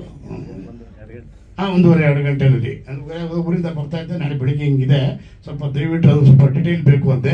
ಟಪ ಹೇಳ್ಬಿಟ್ರು. ಗುರು ಇನ್ನೂ ಮಲಗಿಲ್ವ ನೀವು? ಪೇಪರ್ ಇಟ್ಕೊಂಡು ಓದ್ಕೊಂಡಿದ್ದೀರ ಅಂದೆ. ಇಲ್ಲ ಮಲಗಿದ್ದೆ ಸರ್ ಅಂದ್ರು. ಮತ್ತೆ ಹಿಂಗೆ ಇಟ್ಟಲ್ಲಿ ಹೇಳಿದ್ರು, ಹಿಂಗೆ ಹೇಳ್ತಾ ಇದೆಯಲ್ಲ ಗುರು ಅಂದೆ. ನಾನು ಇರೋದೇ ಹಂಗೆ ಅಂದ್ರು. ಅವತ್ತು ಅವ್ರ ಬಗ್ಗೆ ಏನು ಅನ್ನೋದು ನನಗೆ ಗೊತ್ತಾಯ್ತು. ಇನ್ನ ತಾಂತ್ರಿಕ ವರ್ಗದವರು ಮತ್ತೆ ಇವರ ಒಂದು ಪರಂ ಗುಬ್ಬಿ ಅವ್ರನ್ನ ನಾವು ಒಂದು ಪ್ರಾಜೆಕ್ಟ್ಗೋಸ್ಕರ ಕರೆದಿದ್ವಿ. ಒಂದು ಇತಿಹಾಸದ ಪುಸ್ತಕದ ಬಗ್ಗೆ ನಿಮ್ಮ ಸಲಹೆ ಬೇಕು ಅಂತ. ಅವರು ಎಷ್ಟು ದೊಡ್ಡ ಗುಣ ಅವ್ರದ್ದು ಅಂದ್ರೆ, ಸರ್ ನಾನು ಏನೇ ಆಗಿದ್ರು ಪರಂ ಗುಬ್ಬಿ ನಾನೊಬ್ಬ ಇದು ಮಾಡ್ಕೊಂಡಿದ್ದೀನಿ, ಓಕೆ, ಬಟ್ ಪತ್ರಕರ್ತರಲ್ಲೇ ಬಹಳಷ್ಟು ಜನ ನುರಿತರಿದ್ದಾರೆ, ಅಂಥವ್ರನ್ನ ನೀವು ಇಟ್ಕೊಂಡು ಇನ್ನೂ ಹೆಚ್ಚಿಗೆ ನನಗಿನ್ನ ನುರಿತರಿದ್ದಾರೆ ಅಂದ್ರಲ್ಲ, ನನಗದು ಬಹಳ ಆಶ್ಚರ್ಯ ಆಗ್ಬಿಡ್ತು. ಏನ್ ಪರಂ ಹಿಂಗೆ ಹೇಳ್ತೀರಿ ಅಂತ. ಇಲ್ಲ ನಾನು ಬ್ಯಾಕ್ ಡ್ರಾಪಲ್ಲಿ ಇರ್ತೀನಿ, ಬಟ್ ನೀವು ಯಾರನ್ನ ಸ್ವಲ್ಪ ಗೊತ್ತಿರೋರನ್ನ ಮುಂದೆ ಇಟ್ಕೊಂಡು ಹ್ಯಾಂಡಲ್ ಮಾಡಿ ಸರ್ ಅನ್ನ ಮಾತಾಡಿದ್ರು. ಅದು ಅವರ ದೊಡ್ಡ ಗುಣವನ್ನ ನಾವು ನೋಡ್ದಂಗಾಯ್ತು. ಜೊತೆನಲ್ಲಿ ಇಬ್ರು ಹೀರೋಗಳು, ಇಬ್ರು ಹೀರೋಯಿನ್ಗಳು ಅಂದ್ರೆ ನಾನು ಟೀಸರು ನೋಡಿಲ್ಲ, ಏನೂ ನೋಡಿಲ್ಲ. ಬ್ರದರ್ಸ್, ಆಲ್ ದಿ ಬೆಸ್ಟ್ ಅಮ್ಮ, ಒಳ್ಳೇದಾಗ್ಲಮ್ಮ, ನಿಮ್ಗೆಲ್ರಿಗೂ ಒಳ್ಳೇದಾಗ್ಲಿ. ಅದು ಯಾಕಂದ್ರೆ ಚಿತ್ರರಂಗದ 25 ವರ್ಷಗಳ ಕಾಲ ತಮ್ಮ ಹನಿಯನ್ನ ಸುರಿಸಿ, ಅಂದ್ರೆ ಬೆವರಿನ ಹನಿಯ ಹಣ ಅದು ಅಲ್ವರಾ. ಸೊ ಅವರ ಈ ಚಿತ್ರ ಬಿಡುಗಡೆ ಆಗೋ ತನಕನೂ ನಿಮ್ಮ ತಂದೆ ತಾಯಿ ನಿಮ್ಮ ಮೇಲೆ ಬಂಡವಾಳ ಹಾಕಿದ್ರೆ ಎಷ್ಟು ತಲೆ ಕೆಡಿಸ್ಕೋಬೇಕೋ ಅಷ್ಟನ್ನ ತಲೆ ಕೆಡಿಸ್ಕೊಂಡು ಚಿತ್ರ ಬಿಡುಗಡೆ ಆಗೋ ತನಕ ಚಿತ್ರರಂಗದ ಜೊತೆನಲ್ಲಿ, ಅಂದ್ರೆ ಚಿತ್ರತಂಡದ ಜೊತೆನಲ್ಲಿ ಇರಿ ಅಂತ ಹೇಳಿ ನಾನು ಪಾಪ ಇರ್ತಾರೆ, ಇರ್ಲೇಬೇಕಲ್ವಾ? ಅಲ್ಲ, ಇರ್ಲೇಬೇಕು, ಇದಾರಲ್ಲೋ ಗೊತ್ತಿಲ್ಲ. ಅಕಸ್ಮಾತ್ ಇಲ್ಲ ಅಂದ್ರೆ ಇರ್ರಿ ಅಂತ ಕೇಳ್ಕೊಂತ ಇದ್ದೀನಿ. ಮುಂದಕ್ಕೆ ಈ ಚಿತ್ರ ನಮ್ಮ ಅಧ್ಯಕ್ಷರು ಹೇಳಿದಾಗೆ ಮತ್ತೆ ಮಳೆ ಹುಯ್ಯುತ್ತಿದೆ. ಮುಂಗಾರು ಮಳೆ ಬಂದೋಯ್ತು ಅವಾಗ ಅಲ್ವಾ? ಈಗ ಮತ್ತೆ ಮಳೆ ಹುಯ್ತಾ ಇದೆ, ಮತ್ತೆ ಮುಂಗಾರು ಮಳೆನೂ ಬಂದೋಯ್ತು. ಸೊ ಮತ್ತೆ ಮಳೆ ಹುಯ್ಯುತ್ತಿದೆ ಅಂತ ಹೇಳಿದ್ರೆ ಅವು ಎರಡು ಸಿನಿಮಾಗಳನ್ನ ಮೀರಿ ನಿಮ್ಮ ಚಿತ್ರ ಹೆಚ್ಚಿನ ಗಳಿಕೆಯನ್ನ ಗಳಿಸ್ಲಿ, ಹಾಗೇನೇನೆ ಒಂದು ಒಳ್ಳೆ ಹೆಸರನ್ನು ಕೂಡ ಮಾಡಲಿ ಅಂತ ನಾನು ಈ ಸಂದರ್ಭದಲ್ಲಿ ಹೇಳಿ ನನ್ನ ಮಾತುಗಳನ್ನ ಮುಗಿಸ್ತೀನಿ. Thank you sir, thank you so much. Sahitya Parishat ಅದೇ ಹೇಳ್ಬಿಟ್ರಿ ಇವರು. ನಾನು ಅದನ್ನ ಹೇಳಬೇಕು ಅಂತಾನೆ ಬಂದಿದ್ದೆ. ನಾನೊಬ್ಬ ಸಾಹಿತಿಗಳ ಮಗ. ನನ್ನ ತಂದೆನೂ ಡಾಕ್ಟರ್ ಮಹಾದೇವ್ ಬಡ್ಕರ್ ಅಂತ ಸಾಹಿತಿಗಳಾಗಿದ್ರು. ನನಗೆ ಅವ್ರು ಕರೆದಾಗ ನನಗೆ ಅದನ್ನು ಹೇಳಿದಾಗ ಬಹಳ ಆಶ್ಚರ್ಯ ಆಗ್ಬಿಡ್ತು. ಏನಪ್ಪ ಇದು ಹೆಂಗ್ರಿ ಅಂದೆ. ಇವತ್ತಿನ ದಿವಸ ಯಾವ್ದಾನ ನಾವಲ್ಗಳನ್ನ ತಗೊಂಡು ಅದನ್ನ ಸಿನಿಮಾ ಮಾಡಬೇಕು ಅಂದ್ರೆ ಯಾರು ಸಿಗದೆ ಹೋದ್ರೆ ಸಾಕು, ಒಂದೋ ಎರಡೋ ಒಂಚೂರು ಚೇಂಜ್ ಮಾಡ್ಕೊಂಡು ಹೊಡೆದ್ಬಿಟ್ಟು ಮಾಡ್ಕೊಂಡ್ಬಿಡೋಣ ಅನ್ನೋಂಥ ಸಂದರ್ಭ. ಅದನ್ನು ತುಂಬ ಜನ ಆ ಕೆಲಸ ಮಾಡಿದವರು ಕೂಡ ತುಂಬ ಜನ ಮಾಡಿದ್ದಾರೆ. ಆ ಸಾಹಿತಿಗಳು ಸತ್ತೋಗ್ಬಿಟ್ಟಿದ್ದಾರೆ, ಅವ್ರ ಪುಸ್ತಕ ಈಗಲೂ ಮಾಡ್ತಾ ಇದ್ದಾರೆ ಅಂತ ನೋಡಿ ನಮ್ಮ ಅಧ್ಯಕ್ಷರು ಹೇಳ್ತಾ ಇದ್ದಾರೆ. ಆ ಥರದ ಒಂದು ಸನ್ನಿವೇಶ ಅಂತ ಒಂದು ಕಾಲದಲ್ಲೂ ಕೂಡ ಸಾಹಿತಿಗಳು ಇಲ್ಲ, ಅವರ ಕುಟುಂಬ ವರ್ಗದವರು ಕೂಡ ಎಲ್ಲೂ ಸಿಗ್ತಾ ಇಲ್ಲ ಅನ್ನೋಂಥ ಸಂದರ್ಭದಲ್ಲಿ ಅವರ ಹೆಸರಿನಲ್ಲಿ ಆ ಸಾಹಿತಿಗಳು ಯಾರು ಕಾದಂಬರಿಕಾರರಿದ್ದಾರೆ ಅವರ ಹೆಸರಿನಲ್ಲಿ ದತ್ತಿ ನಿಧಿಯನ್ನ ಸ್ಥಾಪಿಸಿ ಕನ್ನಡ ಸಾಹಿತ್ಯ ಪರಿಷತ್ತಿನಲ್ಲಿ ಒಂದಷ್ಟು ಇಡುಗಟ್ಟನ್ನು ಇಟ್ಟು ವರ್ಷ ಅದರಿಂದ ಬರ್ತಕ್ಕಂಥ ಬಡ್ಡಿ ಹಣದಲ್ಲಿ ಉತ್ಸಾಹಿ ಸಾಹಿತಿಗಳು ಯಾರಿದ್ದಾರೆ, ಈಗ ಅಪ್ಕಮಿಂಗು ಬರಹಗಾರರು ಯಾರಿದ್ದಾರೆ, ಅವ್ರನ್ನ ಗುರುತಿಸಿ ಅವರ ಹೆಸರಿನಲ್ಲಿ ಅವರಿಗೆ ಪ್ರಶಸ್ತಿಗಳನ್ನ ಕೊಡಬೇಕು ಅಂತಕ್ಕಂಥ ವಿಚಾರ ಯಾರಿಗಾನ ಬಂದಿದೆ ಅಂದ್ರೆ ನನಗೆ ಗೊತ್ತಿರೋ ಪ್ರಕಾರ ಅದು ಮೊಟ್ಟ ಮೊದಲನೇ ವ್ಯಕ್ತಿ ಪರಂ ಗುಬ್ಬಿ. ನನ್ನ ಗಮನದಲ್ಲಂತೂ ಇಲ್ಲ ಪರಂ, ಯಾಕಂದ್ರೆ ನಾನು ಬಹಳಷ್ಟು ಸಾಹಿತ್ಯ ಪರಿಷತ್ನ ಓಡಾಡ್ತಿದ್ದೀನಿ, ಬಹಳಷ್ಟು ಜನ ಸಾಹಿತಿಗಳು ನನಗೆ ಗೊತ್ತಿರೋರು ಇದ್ದಾರೆ. ಆದರೆ ಇಲ್ಲದೇ ಇರೋ ವ್ಯಕ್ತಿಗಳು ಅವ್ರು ಯಾರು ಸಂಬಂಧಪಟ್ಟಿದ್ರೆ ಅದು ಆಮೇಲೆ ಪ್ರಾಮಾಣಿಕವಾಗಿ ಅದನ್ನ ಹೇಳಿಕೊಂಡು ಮಾಡೋದಿದೆಯಲ್ಲ, ನಾಳೆ ದಿವಸ ಯಾರು ಬಂದು ನಿಮ್ಮನ್ನು ಕೇಳಕ್ ಪವರ್ಸ್ ಇರಲ್ಲ. ಈ ಸಂದರ್ಭದಲ್ಲಿ ನಾನು ಹೇಳೋ ಬಿಡೋ ಗೊತ್ತಿಲ್ಲ, ಒಂದು ಸಿನಿಮಾ ವಿಚಾರದಲ್ಲಿ ದಂಡುಪಾಳ್ಯ ವಿಚಾರದಲ್ಲಿ ಕೋರ್ಟ್ ಮೆಟ್ಲು ಹತ್ಕೊಂತು. ಅದಕ್ಕೊಬ್ಬರು ದೊಡ್ಡ ಮನುಷ್ಯರು ಒಬ್ರು ಬಂದಿದ್ರು ಮೈಸೂರಿಂದ ನನ್ನ ಹತ್ರ, ಸರ್ ನಾನು ಬುಕ್ ಬರೆದಿದ್ದೀನಿ, ನನ್ನ ಪರ್ಮಿಷನ್ನೇ ತಗೊಂಡಿಲ್ಲ ಇವರು ಅಂತ. ನಾನು ಕೇಳಿದೆ, ನೀವು ಬುಕ್ ಬರೆದಿದ್ದೀರಪ್ಪ, ಅವ್ರು ಸಿನಿಮಾ ಮಾಡೋರೆ, ಇಷ್ಟೇ ಡಿಫ್ರೆನ್ಸ್ ಇರೋದು, ಆಯಾಮ ಬೇರೆ ಅಷ್ಟೇ, ಬಟ್ ಬೇರೆ ಏನಿಲ್ಲ. ಸರ್ ನಾನು ಬುಕ್ ನೋಡ್ಬಿಟ್ಟೆ ಅವ್ರು ಬರೆದಿದ್ದು. ಹೌದು ಸರಿ ಅಂದ್ರೆ ನಿನ್ನ ಲೆಕ್ಕದಲ್ಲಿ ಏನೋ ನೀನು ಬುಕ್ ಬರೆದಾದ್ಮೇಲೆ ದಂಡುಪಾಳ್ಯ ಗ್ಯಾಂಗ್ ಉಟ್ಕೊಂತ, ಅಥವಾ ದಂಡುಪಾಳ್ಯ ಗ್ಯಾಂಗ್ ಉಟ್ಕೊಂಡಿದ್ದು ನೋಡಿ ನೀನು ಬುಕ್ ಬರದ ಅಂದೆ. ಬುಕ್ ಸರ್ ದಂಡುಪಾಳ್ಯ ಉಟ್ಕೊಂಡಿದ್ದು ನೋಡಿ ನಾನು ಬರದೆ, ಮತ್ತೆ ಹಂಗಾರೆ ಅವ್ರು ರೈಟ್ಸ್ ತಗೊಂಡಿದ್ದ, ನೀನು ಬಿಡಪ್ಪ ತಲೆ ಕೆಡಿಸ್ಕೊಳಕ್ ಹೋಗ್ಬೇಡ ಅಂತ ಹೇಳ್ಬಿಟ್ಟು ಕಳಿಸ್ದೆ. ಪಾಪ ಅವ್ನು ಇವತ್ತಿಲ್ಲ, ತೀರ್ಕೊಂಡಿದ್ದಾರೆ ಮೈಸೂರಿನವರು. ಅವರು ಅಲ್ಲಿ ಕಾರ್ಯನಿರತ ಪತ್ರಕರ್ತರ ಸಂಘದ ಅಧ್ಯಕ್ಷರಾಗಿದ್ದರಂತೆ. ಆಮೇಲೆ ಏನೋ ಆಯ್ತು, ಶ್ರೀನಿವಾಸ್ ಅಂತಾನೆ ಯಾರು, ಅದು ಆ ಥರದ ವ್ಯವಸ್ಥೆಗಳು ಇವತ್ತು ನಡೀತಾ ಇದ್ದಾವೆ. ಅಂಥದ್ರಲ್ಲಿ ಪರಂ ಗುಬ್ಬಿಯವರು ತುಂಬಾ ನನಗೆ ಡಿಫ್ರೆಂಟ್ ಆಗಿ ಕಾಣಿಸಿದ್ರು. ಆ ವಿಚಾರ ಅದೊಂದು ಪರ್ಟಿಕ್ಯುಲರ್ ಆಗಿ ಅದೊಂದು ವಿಚಾರವನ್ನ ಹೇಳಬೇಕು ಅಂತ ಬಂದಿದ್ದೆ, ಆದ್ರೆ ನಮ್ಮ ಅಧ್ಯಕ್ಷ ಹೇಳಿದ್ರಿಂದ ನಾನು ತಿರುಗಿ ಅದನ್ನು ರಿಪೀಟ್ ಮಾಡೋದು ಬೇಡ ಅಂತ ಇದ್ದೆ. ಒಳ್ಳೇದಾಯ್ತು. ನನಗೆ ಈ ತರದ ಒಂದು ಸಾಹಿತ್ಯದ ಅಭಿರುಚಿ ಇರ್ತಕ್ಕಂಥವ್ರು, ಮತ್ತೆ ಸಾಹಿತ್ಯ ಕ್ಷೇತ್ರಕ್ಕೆ ಅವ್ರದೇ ಆದಂತ ಗೌರವವನ್ನ ಕೊಡ್ತಕ್ಕಂಥವ್ರು ಏನಿದ್ದಾರೆ, ಈ ತರದ ವ್ಯಕ್ತಿಗಳು ಇನ್ನೊಂದಷ್ಟು ಜನ ಮತ್ತೆ ಹುಟ್ಟಬೇಕು, ಅಥವಾ ಆ ತರದ ಯಾವ್ದಾನ ಮನೋಭಾವನೆಗಳನ್ನ ನೋಡಬೇಕು ಅಂದ್ರೆ ಇವ್ರನ್ನ ಅನುಸರಿಸಬೇಕು, ಇವ್ರನ್ನ ಅನುಕರಣೆ ಮಾಡಬೇಕು ಅಂತ ಕೇಳ್ತಾ ನನ್ನ ಮುಗಿಸ್ತೀನಿ. Thank you sir, thank you so much. ಅಂದರೆ ನನಗೆ ಅಷ್ಟು ಮಾತಾಡಕ್ಕೆ ಬರಲ್ಲ, ಯಾವುದು ಫಂಕ್ಷನ್ ನಾವು ಅಷ್ಟು ಅಟೆಂಡ್ ಮಾಡಲ್ಲ. ಹಂಗಾಗಿ ನಮ್ಮನೆಯವರು 20 ವರ್ಷದಿಂದ 25 ವರ್ಷದಿಂದ ಇದ್ರಿಂದ ಅವ್ರ ಬೆಂಬಲಾಗಿ ನಾನು ನಿಂತು ಸ್ವಲ್ಪ ಸಹಕರಿಸಿದ್ದೀನಿ ಅಷ್ಟೇ. ಮತ್ತು ಎಲ್ಲರೂ ನನಗೆ ಯಾವುದೇ ಒಂದು ಇದರಲ್ಲಿ ಎಲ್ಲ ಸಹಕರಿಸಿದ್ದಾರೆ. ಹಂಗಾಗಿ ನನಗೆ ಅಷ್ಟು ಮಾತ್ರ ಹೇಳೋಕ್ಕೆ ಇಷ್ಟಪಡ್ತೀನಿ. ನನ್ನ ಮಗನೇ ಹೀರೋ ಆಗಿರೋದ್ರಿಂದ ಇನ್ನೂ ಖುಷಿ ಪಡ್ತೀನಿ. ಅವನಿನ್ನ ಮುಂದೆ ಚೆನ್ನಾಗಿ ಎತ್ತರ ಬೆಳಿಬೇಕು, ತುಂಬ ಒಂದು ದೊಡ್ಡ ಹುದ್ದೆಯಲ್ಲಿರಬೇಕು, ಅಷ್ಟಕ್ಕೆ ಸಹಕರಿಸ್ಬೇಕಷ್ಟೇ. ಇಬ್ಬರಿಗೂ ಸೇರಿ ನಮ್ಮ ಮನೆಯವರು ಬೆಂಬಲ, ಅವ್ರಿಗೆ ತುಂಬ ವರ್ಷದಿಂದ ಆಸೆ ಇತ್ತು, ಹಂಗಾಗಿ ಅವರ ಆಸೆ ಈಡೇರಿಸ್ಬೇಕಾಗಿತ್ತು. ಹಂಗಾಗಿ ನನ್ನ ಮಗನೂ ಒಬ್ಬ ಎಲ್ಲರಂತೆ ಬೆಳೀಲಿ ನಮ್ಮದು ಆಸೆ ಅಷ್ಟೇ, ಇನ್ನೇನಿಲ್ಲ. ಹೌದು, ನಿಮ್ಮ ಮಗನಿಗೆ ಆಸೆ ಇದ್ದೇ ಇರ್ತದೆ ಮೇಡಮ್. 25 ವರ್ಷ ದುಡಿದಿರೋ ದುಡ್ಡಲ್ವಾ, ಅದು ಸ್ವಲ್ಪ ಒತ್ತಡಕ್ಕೆ ಮಾಡ್ದಂಗಿದ್ದಾರೆ. ಇಲ್ಲ ಅವ್ರಿಗೆ ತುಂಬಾ ಆಸೆ ಇತ್ತು, ತುಂಬಾ ಅಂದ್ರೆ ಅವ್ರಿಗೆ ತುಂಬಾ ಆಸೆ ಇತ್ತು. ಯಾವಾಗ್ಲೂ ಹೇಳ್ತಾ ಇರೋರು ನಾನು ಮಾಡ್ಬೇಕಂತ. ಹಂಗಾಗಿ ಅವ್ರಿಗೆ ಅಷ್ಟೇ ತುಂಬಾ ಇಷ್ಟ ಆಯ್ತು. ಅಂದ್ರೆ ಅವರು ಎಲ್ಲ ಅದರಲ್ಲೂ ಇಷ್ಟ ಆಗಿದೆ, ಯಾವುದೂ ಇದು ಮಾಡೋ ಥರ ಇಲ್ಲ. ಕಥೆನೇ ತುಂಬ ಅಂದರೆ ಯಾವುದೋ ಒಂದು ಬೇರೆ ಯಾವುದೂ ಇದಿಲ್ಲ, ಅದರಲ್ಲಿ ಒಳ್ಳೆ ಒಂದು ಸಬ್ಜೆಕ್ಟ್ ಇದೆ, ಹಂಗಾಗಿ ಇಷ್ಟ ಆಗುತ್ತೆ. ಎಲ್ಲರೂ ನೋಡೋ ಅಂತಹದ್ದು, ತುಂಬ ಎಲ್ಲರೂ ಕೂತು ನೋಡೋ ಅಂತಹದ್ದು ಸಿನಿಮಾ ಅದು. ಸ್ಟೋರಿನೇ ಚೆನ್ನಾಗಿದೆ, ಅದರಲ್ಲಿ ಪದ ಈ ಪದ ಅಂತ ಯಾವುದು ಬಳಸಂಗಿಲ್ಲ, ಎಲ್ಲ ಚೆನ್ನಾಗಿದೆ. ಎಲ್ರಿಗೂ ನಮಸ್ಕಾರ. ನಮ್ಮ ಆಂಟಿ ಮಾಡೋಣ, ಒಂದು ಫಿಲಮ್ ಮಾಡ್ತಿದ್ದೀವಿ, ಚೆನ್ನಾಗಿದೆ ಕತೆ ನೋಡು ಇಬ್ರು ಮಾಡೋಣ ಅಂತ ಹೇಳಿದ್ರು. ಪರಮ್ ಸರ್ ಹೇಳಿದ್ರು, ಚೆನ್ನಾಗಿದೆ ಅಂತ ಒಪ್ಕೊಂಡು ಅವ್ರ ಜೊತೆ ಸಹಕರಿಸಿದ್ದೀವಿ. ತುಂಬ ಚೆನ್ನಾಗಿದೆ ಫಿಲ್ಮ್ ಅಂತ ಚೆನ್ನಾಗೂ ಬಂದಿದೆ. ಇವಾಗ ಆಂಟಿ ಜೊತೆ ಕೈ ಜೋಡಿಸಿದ್ದೀವಿ ಅಷ್ಟೆ. ಹೌದು ಸರ್. ಹಾಂ ಸರ್, ಎಡಿಟಿಂಗ್ ಬಂದಂಗೆ ನೋಡಿದ್ದೀನಿ. ನಾನು ಒಂದು ಚಿಕ್ಕ ಪಾತ್ರ ಮಾಡಿದ್ದೀನಿ ಇದರಲ್ಲಿ.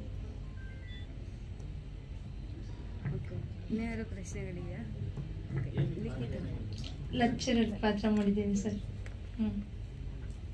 80ರ ದಶಕದಲ್ಲಿ ಮಾಡಿದಾರಲ್ಲ ಹೀರೋ, ಅವ್ರ ಜೊತೆ ಮಾಡಿದ್ದೀನಿ.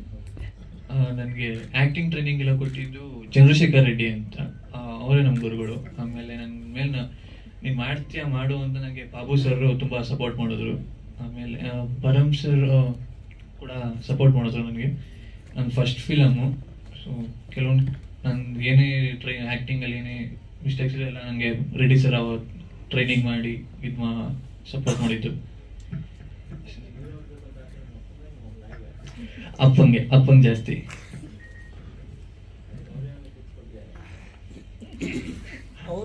ನೀನು ಊಟಕ್ಕೂ ಮುಂಚೆ ಆಯ್ತಾ ಸಿನಿಮಾ ನೋಡ್ತಾ ಇದ್ದೀನಿ, ಕರೆಕ್ಟಾಗಿ ಆಕ್ಟ್ ಮಾಡಿ ಅಂತ ಹೇಳ್ತಾರೆ ಸರ್. ಅಪ್ಪ ಏನೂ ಹೇಳಲಿಲ್ಲ, ಜಸ್ಟ್ ಆಕ್ಟಿಂಗ್ ಅನ್ನೋದು ಕ್ಲೀನಾಗಿ ಮಾಡು, ಕ್ಲೀನಾಗಿ ಕಲಿ, ಅವ್ರು ಏನೇ ಹೇಳ್ಕೊಟ್ರು ಶ್ರದ್ಧೆಯಿಂದ ಕಲಿ ಅಂತ ಹೇಳಿದ್ರು. ಅಷ್ಟು ಬಿಟ್ರೆ ಇನ್ನೇನು ಹೇಳಿಲ್ಲ ಅಪ್ಪ. ಅದೇನು ಇಲ್ಲ, ಜಸ್ಟ್ ಬಾಬು ಸರ್ ಒಂದ್ಸಲ ಕತೆ ಓದು, ಕತೆ ಪಾತ್ರ ಅರ್ಥ ಮಾಡ್ಕೊ ಅಂತ ಒಂದ್ಸಲ ಅದು ಕತೆ ಕೊಟ್ಟಿದ್ರು. ಓದಿ ಕತೆ ಪಾತ್ರದ ಬಗ್ಗೆ ಒಂಚೂರು ನಾನು ಯಾವ ಥರ ಇರಬೇಕು ಅನ್ನೋದನ್ನ ಚಂದ್ರಶೇಖರ್ ಸರ್ ಹತ್ರ ಅವಾಗ ಕೇಳ್ತೀವಿ, ಸರ್ ಪಾತ್ರ ಹಿಂಗಿದೆ, ಇದ್ರ ಮೇಲೆ ನಂಗೆ ಒಂಚೂರು ಹೇಳ್ಕೊಂಡು ಅವ್ರು ಅದಕ್ಕೂ ಹೇಳ್ಕೊಟ್ಟು ಪಾಠ ಮಾಡಿದ್ರು ನನಗೆ ಅಷ್ಟೇ. ಹಾಂ sir, 99 2000 batch to college student ನಾನು.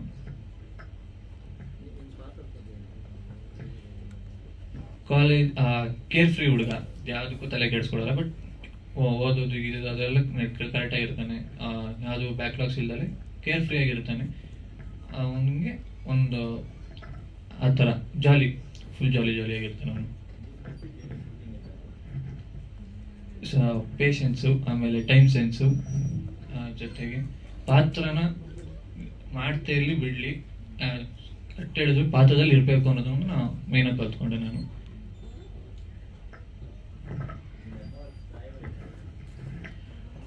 ಅವರು ಜಾಸ್ತಿ ಏನು ಹೇಳ್ತಿರ್ಲಿಲ್ಲ, ಕರೆಕ್ಟಾಗಿ ಮಾಡು ಅನ್ನೋದೊಂದು ಹೇಳೋರು ಯಾವಾಗಲೂ ಅಷ್ಟೇ.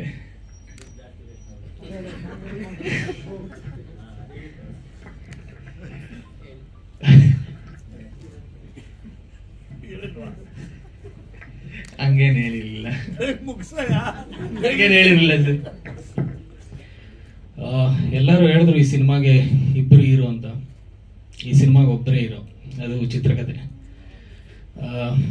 ಬಾಬು ಸರ್ ತುಂಬ ಮನಸ್ಸಿಗೆ ಮುಟ್ಟುವಂಥ ಸಂಭಾಷಣೆ ಮತ್ತು ಚಿತ್ರಕಥೆ ಬರೆದಿದ್ದಾರೆ. ಪರಮ್ ಸರ್ ಬಗ್ಗೆ ಹೇಳಬೇಕು ಅಂತಂದರೆ ಸೆಟ್ಟಲ್ಲಿ ತುಂಬ ಕಲಿತೆ ಅವರಿಂದ.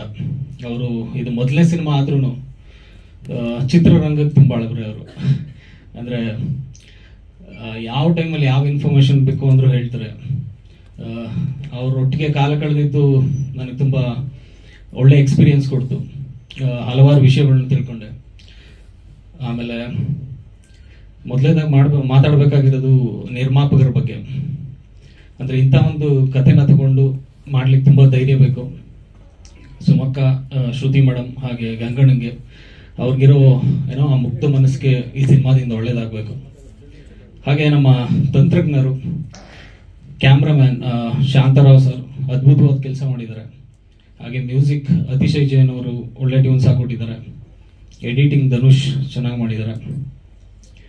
ಮತ್ತೆ ಈ ಸಂದರ್ಭದಲ್ಲಿ ನಾವು ನೆನೆಸ್ಕೊಬೇಕಾಗಿರೋದು ಒಂದು ಡಿಪಾರ್ಟ್ಮೆಂಟ್ ಅಂತಂದ್ರೆ ಲೈಟಿಂಗ್ ಡಿಪಾರ್ಟ್ಮೆಂಟ್. ಯಾಕೆಂತಂದ್ರೆ ನಾವು ಸಿನಿಮಾ ಮಾಡ್ಬೇಕಾದ್ರೆ ತುಂಬಾ ಕ್ರೂಷಿಯಲ್ಸ್ ಇತ್ತು ಕಂಡೀಷನ್ಸ್. ಅಂದ್ರೆ ಮಳೆ ಬರ್ತಾ ಇತ್ತು, ಯಾವಾಗ್ಲೂ ಒಂದು ಸಣ್ಣ ಬ್ಯಾಕ್ ಲೈಟ್ ಹಾಕ್ಬೇಕು ಅಂದ್ರೂ ಅವರು ಒಂದು half an hour 1 hour spend ಮಾಡ್ತಾ ಇದ್ರು. ಅಂದ್ರೆ ನಾವೇ ಎಲ್ಲರೂ ಒಂದು ಟೈಮಲ್ಲಿ ಏನೋ ಒಂಥರ ನೆಗ್ಲೆಕ್ಟ್ ಮಾಡ್ತಿದ್ರು. ಬಟ್ ಅವ್ರು ಮಾಡ್ತಾ ಇದ್ದಿದ್ದು ಕೆಲಸ ನೋಡಿದಾಗ ಒಂದು ಹುಮ್ಮಸ್ ಬರ್ತಾ ಇತ್ತು ಕೆಲಸ ಮಾಡಲಿಕ್ಕೆ. ಹಾಗೆ ನಮ್ಮ ಸಿನಿಮಾ ನಡೆದಿದ್ದು ಹರಿಹರಪುರ ಮತ್ತೆ ಶೃಂಗೇರಿ ಸುತ್ತಮುತ್ತ. ಅಲ್ಲಿ ಜನಗಳು ನಮಗೆ ಮಾಡಿದಂಥ ಸಪೋರ್ಟ್ ಅವ್ರನ್ನ ನೆನೆಸ್ಕೊಳ್ಳೇಬೇಕು. ಹಾಗೆ ಜೊತೆಗೆ ಆ್ಯಕ್ಟ್ ಮಾಡಿದಂಥ ಎಲ್ಲ ನಟ ನಟಿಯರಿಗೂ ಇನ್ನಷ್ಟು ಅವಕಾಶ ಸಿಗಲಿ ಅವರ ಪ್ರತಿಭೆಯನ್ನು ಗುರುತಿಸ್ಕೊಳ್ಳೋಕ್ಕೆ. ಎಲ್ಲರಿಗೂ ಥ್ಯಾಂಕ್ ಯು. ನನ್ನ ಪಾತ್ರ ರಂಗನಾಥ್ ಅಂತ. 2 ಶೇಡ್ ಬರುತ್ತೆ. ಒಂದು ಪ್ರೊಫೆಸರ್ ಕ್ಯಾರೆಕ್ಟ್ರು, ಒಂದು 50+ ಕ್ಯಾರೆಕ್ಟ್ರು. ಅದೇ ಫ್ಲ್ಯಾಶ್ ಬ್ಯಾಕಲ್ಲಿ ಒಂದು 25 ಇಯರ್ಸ್ ಆ ಕ್ಯಾರೆಕ್ಟರ್ ಬರುತ್ತೆ ಸರ್. ತುಂಬ ನೆನಪಾಗುತ್ತೆ, ಯಾಕೆಂದರೆ ಆ ರಂಗನಾಥನ ಕ್ಯಾರೆಕ್ಟರ್ನೇ ಅವನೊಳಗೆ ಸಮಾಜದ ಮೇಲೆ ಒಂದು ಪ್ರೀತಿನೂ ಇದೆ, ಯಾರಿಗೂ ಹೇಳ್ಕೊಳಕ್ಕಾಗದಿರೋ ಒಂದು ನೋವಿದೆ. ಈ ಪಾತ್ರ ನನಗೆ ಈ ಏಜಿಗೆ ಸಿಕ್ಕಿರೋದು ತುಂಬ ಅದೃಷ್ಟ ಅಂತ ಭಾವಿಸ್ತೀನಿ. ನಾನು ಭಾಳ ಕಲಿತೆ. ಇದು ನನ್ನ 2ನೇ ಸಿನಿಮಾ. ಮತ್ತೆ ಮಳೆ ಹೊಯ್ಯುತ್ತದೆ, ಎಲ್ಲ ನೆನಪಾಗುತ್ತಿದೆ. ಇಲ್ಲಿ ಮಾತಾಡೋದಕ್ಕೆ ಕಾರಣರಾದಂತಹ ನರೇಂದ್ರ ಬಾಬು ಸರ್, ಪರಂ ಗುಬ್ಬಿ ಸರ್, ಹಾಗೆ ಸುಮಾ ಮ್ಯಾಮ್, ಗಂಗಣ್ಣ ಅವರು, ಎಲ್ರಿಗೂ ಥ್ಯಾಂಕ್ ಯು ಸೋ ಮಚ್. ಈ ಸಿನಿಮಾದಲ್ಲಿ ನಟಿಸಿರೋದು ನನಗೆ ತುಂಬ ಸಂತೋಷ ಇದೆ. ಮುಖ್ಯ ಕಾರಣ I am also literature graduate. ಈ ಒಂದು ಸಿನಿಮಾ ಕೂಡ ಒಂದು ಸಾಹಿತ್ಯಾಧಾರಿತ ಕಥೆ ಆಗಿದೆ. ಸೊ ಅದೊಂದು ತುಂಬ ಖುಷಿ ತಂದ್ಕೊಡುವಂಥ ವಿಷಯ ನನಗೆ. ಸಿನಿಮಾ ಬಗ್ಗೆ ಮಾತಾಡೋದಾದರೆ, ಈ ಸಿನಿಮಾದಲ್ಲಿ ತುಂಬ ಮಳೆಯಲ್ಲಿ ನೆಂದಿರುವಂಥ ಏಕೈಕ ವ್ಯಕ್ತಿ ನಾನು ಮತ್ತು ಲಿಖಿತ್ ಅವರು.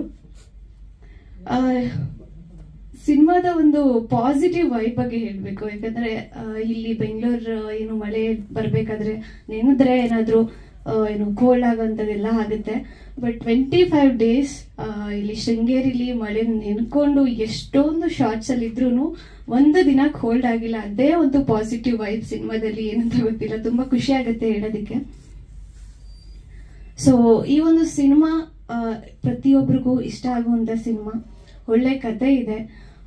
ಒಂದು 2 ಜೋಡಿಗಳು, ಒಂದು ಜೋಡಿ ಪ್ರೀತಿ ಒಂದಾಗೋದಿಲ್ಲ, ಇನ್ನೊಂದು ಜೋಡಿನ ಒಂದು ಮಾಡಿ ಕೊನೆ ಮಾಡುವಂಥ ಸಿನಿಮಾ. ಸೊ ಕತೆ ತುಂಬ ಚೆನ್ನಾಗಿದೆ. ಪ್ರತಿಯೊಂದು ಫ್ಯಾಮಿಲಿ ಕೂತು ನೋಡುವಂಥ ಸಿನಿಮಾ. ಖಂಡಿತವಾಗ್ಲೂ ಪ್ರತಿಯೊಬ್ಬರಿಗೂ ಸಿನಿಮಾ ಇಷ್ಟ ಆಗುತ್ತೆ. ಮತ್ತೊಮ್ಮೆ ಎಲ್ರಿಗೂ ಥ್ಯಾಂಕ್ ಯು ಹೇಳ್ತಾ ನನ್ನ ಮಾತನ್ನ ಮುಗಿಸ್ತೇನೆ. Thank you. Thank you Bhoomika ಅವರೇ, ಆಲ್ ದ ಬೆಸ್ಟ್. ತುಂಬ ನೊಂದು ನಮ್ಮ ಅವ್ರಿಗೆ ತುಂಬ ಮನಸ್ಫೂರ್ತಿಗೆ ನಾನು ವಂದನೆಗಳು ಹೇಳ್ತೀನಿ ನಮ್ಮ ಗಂಗಾಧರ್ ಸರ್ಗೆ. ಯಾಕಂದ್ರೆ ನಾವು 25 ವರ್ಷದಿಂದ ಆತ್ಮೀಯರಾಗಿದ್ದರಿಂದ ಸುಮಾರು ಜನ ಕೊರಿಯೋಗ್ರಾಫರ್ ಇದ್ರು ನನ್ನನ್ನು ಸೆಲೆಕ್ಟ್ ಮಾಡಿದಂಥ ಗಂಗಾಧರ್ ಸರು, ಬಾಬು ಸರ್, ಪರಂ ಸರ್, ಮತ್ತು ನಮ್ಮ ತಾಯಿಯಂಥ ನಿರ್ಮಾಪಕರಿಗೂ ಮನಪೂರ್ವಕ ವಂದನೆಗಳು. ಬಟ್ ಹೀರೋಯಿನ್ಸ್ನ ಇಬ್ಬರನ್ನು ತುಂಬ ಮಳೆಯಲ್ಲಿ ನೆನೆಸಿದ್ದೀನಿ, ಹೀರೋಗಳನ್ನ. ಸಾರಿ, ನನ್ನ ತಪ್ಪದ ಮಳೆಯದು. ಇವರು ಚೆನ್ನಾಗಿ ಮಾಡಿದ್ದಾರೆ, ತುಂಬ ಚೆನ್ನಾಗಿದೆ ಸಾಂಗ್. ಚೆನ್ನಾಗಿ ಹೊಸು ಬರ್ತಾರೆ, ಸಾಂಗ್ ಮಾಡಿಲ್ಲ ಹುಡುಗರು ಇಬ್ಬರು ಅಷ್ಟೇ. 4 ಜನನು ತುಂಬ ಚೆನ್ನಾಗಿ ಮಾಡಿದ್ದಾರೆ. ಹೊಸ ಹೀರೋಯಿನ್ ಅಂತ ಯಾರು ಹೇಳಲ್ಲ, ಆ ಥರ ಚೆನ್ನಾಗಿ ಮಾಡಿದ್ದಾರೆ. ಇನ್ನೊಂದ್ಸರಿ ನಮ್ಮ ಗಂಗಾಧರ್ ಸರ್ಗೆ ಮನಪೂರ್ವಕ ವಂದನೆಗಳು. ನನ್ನ ಸೆಲೆಕ್ಟ್ ಮಾಡಿದ್ದಕ್ಕೆ. ನಿಮಗೆ ಸುಮಾರು ಜನ ಟೆಕ್ನಿಷಿಯನ್ ಗೊತ್ತಿದ್ರು, ನೀವು Babu sir, Param sir, thanks ತುಂಬ ಥ್ಯಾಂಕ್ಸ್. Thank you. ಮಾತಾಡೋಕೆ ಬರಲ್ಲ ಸಾರಿಗೆ. ನಾನು ಸುಲಕ್ಷ. ಮತ್ತೆ ಮಳೆ ಹೊಯ್ಯುತ್ತದೆ, ಎಲ್ಲ ನೆನಪಾಗುತ್ತದೆ ಅಂತ ಹೇಳಿದಾಗ, ಮಳೆ ಬರಬೇಕಾದಾಗ ಪ್ರತಿಯೊಂದು ಸಾರಿನೂ ನೆನಪಾಗುವ ಪಾತ್ರ ಕಸ್ತೂರಿ ಪಾತ್ರ. ಆ ಪಾತ್ರ ನಾನು ಮಾಡ್ತಾ ಇದ್ದೀನಿ. ಈ ಒಂದು ಸಿನಿಮಾಕ್ಕೆ ಡೈರೆಕ್ಟರ್ ಸರ್, ಪರಂ ಸರ್ ಅವರು ನನಗೆ ಆಯ್ಕೆ ಮಾಡಿದ್ದಕ್ಕೆ ನನಗೆ ತುಂಬ ಖುಷಿ ಇದೆ. ಎಂಟೈರ್ ಟೀಮ್ ಎಲ್ಲ ತುಂಬ ಒಗ್ಗಟ್ಟಾಗಿ ಫ್ಯಾಮಿಲಿ ಥರ ಎಲ್ಲ ಸಿನಿಮಾ ಕಂಪ್ಲೀಟ್ ಮಾಡ್ಕೊಂಡು ಬಂದಿದ್ದೀವಿ.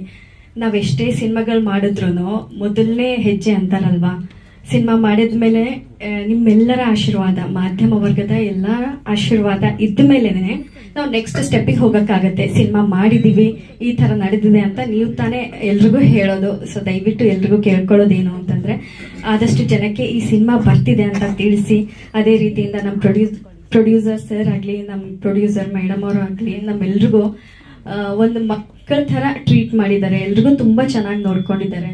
ತುಂಬಾ ಪ್ರೀತಿಯಾಗಿ ಎಲ್ಲರೂ ಕಂಪ್ಲೀಟ್ ಮಾಡಿ ಬಂದಿದ್ದೀವಿ. Thank you. Thank you sir. ಇದು ನನ್ನ ರಿಲೀಸ್ ಆಗ್ತಿರೋದು 4ನೇ ಸಿನಿಮಾ. ಹಲವಾರು ಚಿತ್ರಗಳಿಗೆ ಮ್ಯೂಸಿಕ್ ಮಾಡ್ಕೊಂಡ್ ಬರ್ತಾ ಇದೆ. ಒಂದ್ಸಲ ಇಂದ್ರಬಾಬು ಸರ್ಗೆ ಒಂದು ಅವಕಾಶ ಕೊಡಿ ಸರ್, ನಿಮ್ಮ ಇದ್ರಲ್ಲಿ ಮಾಡ್ಬೇಕು ಅಂತ ಟಚ್ ಅಲ್ಲಿ ಇದೆ ನರೇಂದ್ರ ಬಾಬು ಸರ್ ಜೊತೆ. ಅವರು ಒಮ್ಮೆ ಕಾಲ್ ಮಾಡಿ ಇದೊಂದು ಅದ್ಭುತವಾದ ಒಂದು ಸಿನಿಮಾ ಇದೆ ಅಂತ ಹೇಳಿ ಹೇಳಿದ್ರು. ಬಹಳ ಖುಷಿ ಪಟ್ಟೆ. ಸೊ ಮ್ಯೂಸಿಕಲ್ಲಿ ಪರಂ ಸರ್, ಬಾಬು ಸರ್ ಇಬ್ರು ತುಂಬಾ ಕ್ಲಾರಿಟಿ ಇದ್ದಿದ್ದರಿಂದ ಈಸಿ ಆಯ್ತು ನನಗೆ. ತುಂಬಾ ಚೆನ್ನಾಗಿ ಡಿಸ್ಕ್ರಿಪ್ಷನ್ ಹೇಳಿದ್ರು, ಇದೇ ತರನೇ ಬೇಕು ಅಂತ ಹೇಳಿ. ಸೊ ಬೇಗ ತುಂಬಾ ಚೆನ್ನಾಗಿ ಮಾಡಿದ್ವಿ, ಅವ್ರಿಗೆ ಇಷ್ಟ ಆಯ್ತು. ಬೇಗ ಒಂದು ಹಾಡು ಮಾತ್ರ ಇನ್ಸ್ಟ್ರೂಮೆಂಟೇಶನ್ ಚೇಂಜ್ ಮಾಡಿದ್ವಿ. ಸೊ ತುಂಬಾ ಎಕ್ಸೈಟ್ ಆಗಿದ್ದೀನಿ ಸರ್ ಈ ಪ್ರಾಜೆಕ್ಟ್ ಬಗ್ಗೆ. ನಿಮ್ಮೆಲ್ಲರ ಆಶೀರ್ವಾದ ಇರಲಿ ಅಂತ ಕೇಳ್ಕೊತೀನಿ. ನಮಸ್ಕಾರ. 2 ಸಾಂಗ್ ಮಾಡಿದೀವಿ, ರೀ ರೆಕಾರ್ಡಿಂಗ್ ಇನ್ನೇನು ಸ್ಟಾರ್ಟ್ ಮಾಡ್ತಾ ಇದೀವಿ ಸರ್. ಎಡಿಟಿಂಗ್ ಆಗಿದೆ,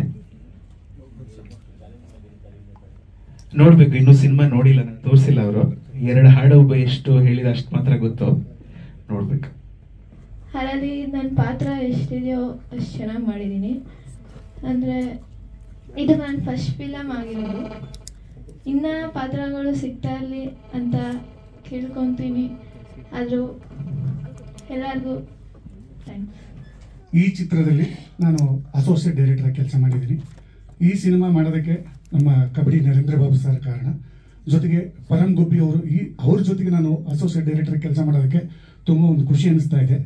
ಸುಮಾ ಮೇಡಮ್ ನಿರ್ಮಾಪಕರಾಗಿ, ಗಂಗಣ್ಣ ಅವರು ಮತ್ತು ಪರಂ ಸಾರು ಅವರೆಲ್ಲರೂ ನಮ್ಮ ಸಿನಿಮಾ ಜೊತೆಗೆ ವರ್ಕ್ ಮಾಡೋದಾಗ ಈ ಒಂದು ಸಬ್ಜೆಕ್ಟ್ ಕೇಳಿ ತುಂಬ ಖುಷಿ ಆಯಿತು.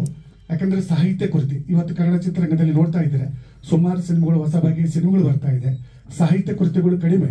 ಇಂಥ ಒಂದು ಸಂದರ್ಭದಲ್ಲಿ ಕೆ ಸದಾಶಿವ ಅವರ ಸಾಹಿತ್ಯ ಕೃತಿ ಅದ್ಭುತವಾಗಿರತಕ್ಕಂಥ ಮತ್ತೆ ಮಾಡಿ ಹೋಗ್ತಿದ್ದ ಕಥೆಯನ್ನು ಆಯ್ಕೊಂಡು ಸಿನಿಮಾ ಮಾಡಿರೋದು ನಮ್ಮೆಲ್ಲರಿಗೂ ಸಂತೋಷದ ವಿಷಯ. ಸಿನಿಮಾ ಅದ್ಭುತವಾಗಿ ಮೂಡಿ ಬಂದಿದೆ. 25 ದಿನಗಳ ಕಾಲ ಆ ಚಿತ್ರೀಕರಣದಲ್ಲಿ ಅನುಭವಗಳು ಇನ್ನೂ ನೆನಪಾಗಿ ಉಳಿದಿದೆ. ನಿಜವಾಗಲೂ ಈ ಕನ್ನಡ ಚಿತ್ರರಂಗದಲ್ಲಿ ಒಂದು ಮೈಲಿಗಲ್ಲಾಗುತ್ತೆ. ಮತ್ತು ಪರಂ ಗುಬ್ಬಿ ಸಾರು ಅವರು ಚಿತ್ರರಂಗದಲ್ಲಿ 25 ವರ್ಷಗಳ ಕಾಲ ಅನುಭವ ಹೊಂದಿರುವಂತಹ ಅನುಭವದ ಜೊತೆಗೆ ಈ ಸಿನಿಮಾವನ್ನು ನಿರ್ದೇಶನ ಮಾಡಿದ್ದಾರೆ. ಇದೊಂಥರ ಟೀಮ್ ತುಂಬಾ ಅದ್ಭುತವಾಗಿ ಚೆನ್ನಾಗಿದೆ. ಇಲ್ಲಿರುವಂತಹ ಪ್ರತಿಯೊಬ್ಬ ಪಾತ್ರಧಾರಿಗಳು, ಹಿರಿಯರೆಲ್ಲರೂ ಆಶೀರ್ವದಿಸಿದ್ದಾರೆ ಈ ಸಿನಿಮಾಕ್ಕೆ. ಖಂಡಿತ ಈ ಚಿತ್ರ ಕನ್ನಡ ಚಿತ್ರರಂಗದಲ್ಲಿ ಒಂದು ಅಚ್ಚಳಿದಂತೆ ಉಳಿಯುತ್ತೆ ಅಂತ ನಾನು ಭಾವಿಸ್ತಾ ಇದ್ದೀನಿ. ಇದು ನನಗೆ ಗಂಗಣ್ಣ ನನ್ನ ಎಲ್ಲ ಸಿನಿಮಾಗಳಿಗೂ ಆರ್ಟ್ ಡಿಪಾರ್ಟ್ಮೆಂಟಲ್ಲಿ ಕೆಲಸ ಮಾಡಿದರು. ನನ್ನ ಬಗ್ಗೆ ಅವ್ರಿಗೆ ಅತೀವವಾದ ವಿಶ್ವಾಸ. ಆ ವಿಶ್ವಾಸದ ಫಲವಾಗಿ ಇದೊಂದು ಸಾಹಿತ್ಯ ಕೃತಿ ಆಗೋದಕ್ಕೆ ಸಾಧ್ಯ ಆಯಿತು. ಅವರು ಒಂದು 3 ಆಪ್ಷನ್, ಒಂದು ಸಿನಿಮಾ ಮಾಡೋಣ ಅಂತ ಬಂದಿದ್ರು, ಮಕ್ಕಳ ಸಿನಿಮಾ ಮಾಡೋಣ ಸ್ವರ್ಣನ ಇಟ್ಕೊಂಡು ಅಂತ ಬಂದರು. ನನಗೆ ಮಕ್ಕಳ ಸಿನಿಮಾ ಸ್ವಲ್ಪ ಅದು ಇಲ್ಲಿನ ಸಾಕಷ್ಟು ಬೇರೆ ಬೇರೆ ಕಾರಣಗಳಿಂದಾಗಿ ಅದು ನಮಗೆ ಕೈ ಕಚ್ಚತ್ತೆ. ಗಂಗಣ್ಣ ಅದನ್ನು ಮಾಡೋದು ಬೇಡ, ನನ್ನ ಹತ್ರ ಒಂದು ಒಳ್ಳೆ ಸಾಹಿತ್ಯ ಕೃತಿ ಇದೆ, ಅದನ್ನು ಸಿನಿಮಾ ಮಾಡೋಣ ಅಂತ ಹೇಳಿದೆ. ಪರಂ ಸರ್ ಬಗ್ಗೆ ಏನಂದರೆ, ನನಗೆ ಭಾಳ ಬೆಂಬಲವಾಗಿ ಸಿನಿಮಾಗಳು ಮಾಡಿದಾಗ ನನ್ನ ಜೊತೆಗೆ ಇರ್ತಿದ್ರು. ಒಂದ್ಸರಿ ಒಂದು ಫೈನ್ ಡೇ ಬಂದು ಕೋಕಿಲಮ್ಮನವಳು ಕೋಕಿಲ ಅಂತ ಒಂದು ಸಬ್ಜೆಕ್ಟ್ ಹೇಳಿದ್ರು ನನಗೆ. ಅದು ಪಾತಕಲೋಕ, ಅಂದರೆ ಬೆಂಗಳೂರು ರಾಜಾಜಿನಗರದ ಭಾಗದ ಪಾತಕಲೋಕ ಮತ್ತು ಸಾಮಾನ್ಯರ ಬದುಕರು ಮುಖಾಮುಖಿಯಾಗುವಂಥ ಒಂದು ಕತೆ.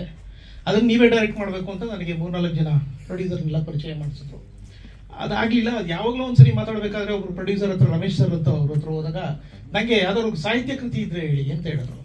ಆವಾಗ ನಾನು ಅವ್ರಿಗೆ ಹೇಳಿದೆ, ನನ್ನ ಹತ್ರ ನಾನು ಶಂಕರ್ ಸರ್ ಜೊತೆಗೆ ಕೆಲಸ ಮಾಡ್ತಿದ್ದಾಗ ಸ್ಮಾಲ್ ಸ್ಕ್ರೀನ್ಗೆ ಇದನ್ನು ಮಾಡಿದ್ವಿ. ಪರಿಸರ ಅನ್ನೋ ಸೀರಿಯಲಲ್ಲಿ ಎಲ್ಲ ಸಾಹಿತ್ಯ ಕೃತಿಗಳನ್ನ ಇಟ್ಕೊಂಡು ಅದು ಸೀರಿಯಲಲ್ಲಿ ಎಪಿಸೋಡ್ಗಳಾಗಿ ಬರ್ತಿದ್ದಾಗ ಇದನ್ನು ಮಾಡಿದ್ರು. ಹಂಗಾಗಿ ಇದನ್ನ ಸಿನಿಮಾ ಮಾಡಬೇಕು ಅಂತ ನನ್ನ ಬಹಳ ದಿನದ ಕನಸು. ನಾನು ಹೇಳಿದೆ, ಇದನ್ನ ನೀವು ಮಾಡಿ ಸರ್, ಇದು ಬಹಳ ಚೆನ್ನಾಗಾಗುತ್ತೆ, ನೀವು ನನಗೆ ಇಷ್ಟೊಂದು ಬೆಂಬಲಿಸ್ತಿದ್ದೀರಿ, ನಾನು ನಿಮ್ಗೆ ಈ ಸಿನಿಮಾ ನೀವು ಮಾಡಿದ್ರೆ ಚೆನ್ನಾಗಾಗುತ್ತೆ, ನಾನು ಸ್ಕ್ರಿಪ್ಟ್ ಮಾಡ್ಕೊಡ್ತೀನಿ ಅಂತ ಅವತ್ತು ಹೇಳಿದ್ದೆ. ಹಂಗಾಗಿ ಗಂಗಣ್ಣ ಬಂದು ಕೇಳೋದಕ್ಕೂ ಪರಂ ಸರ್ದು ಇದಾಗೋದಕ್ಕೂ ಕರೆಕ್ಟಾಗಿ ಅದು ಮ್ಯಾಚ್ ಆಯಿತು. ಹಂಗಾಗಿ ಇದು ಕೃತಿ ಆಗೋ ಒಂದು ಕೃತಿ ಸಿನಿಮಾ ಆಗುವಂಥ ಅವಕಾಶ ಸಿಕ್ತು.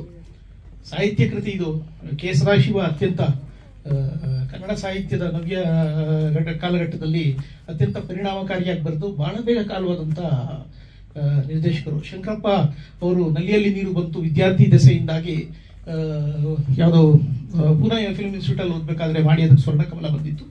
ಅದಾದಮೇಲೆ ರಾವಣ ಸವಾರಿ ಸಂತೆಗೆ ಹೊಂಟಿತ್ತು, ಅದು ಸಿನಿಮಾ ಆಯಿತು. ಇದು ಬಹಳ ಚೆನ್ನಾಗಿತ್ತು, ಇದನ್ನು ನಾವು ಮಾಡಿದ್ದೀವಿ. ಇನ್ನೂ 2-3 ಕಥೆಗಳು ಅವ್ರದ್ದು ಸಿನಿಮಾ ಆಗುವಂಥ, ಈಗ ಎಲವನ ಮೇಲೆ ಕುರುಡ ಕೂತಿದ್ದಾನೆ, ಈ ಥರದ್ದು ಇನ್ನೊಂದು 2 ಕಥೆಗಳು ಸಿನಿಮಾ ಆಗುವಂಥ ಕಥೆಗಳು. ಬಹಳ ತೀವ್ರವಾಗಿ ಸಾಹಿತ್ಯವನ್ನು ಅನುಭವಿಸಿ ಬರೆದಂಥ ಲೇಖಕ ಕೆ ಸದಾಶಿವ ಅವರು. ಅಷ್ಟು ದೊಡ್ಡ ಸಾಹಿತ್ಯದ್ದು ಸಿನಿಮಾ ಈಗ ನಾವು ಸಿನಿಮಾ ಮಾಡ್ತಿರೋದು ಈ ಸಂದರ್ಭದಲ್ಲಿ, ಹೊಸ ಕಾಲಘಟ್ಟದಲ್ಲಿ ಮತ್ತೆ ಒಂಥರದ ಸಾಹಿತ್ಯದ ಕೃತಿಗಳು ಸಿನಿಮಾ ಆಗಬೇಕು ಅನ್ನೋ ಒಂದು ಆಶಯ ಇಟ್ಕೊಂಡು ಮಾಡಿರೋದು. ಇದಕ್ಕೆ ಬೆಂಬಲವಾಗಿ ಸುಮಕ್ಕ ಮತ್ತು ಗಂಗಣ್ಣ ಅವರು ನಿಂತಿರೋದು.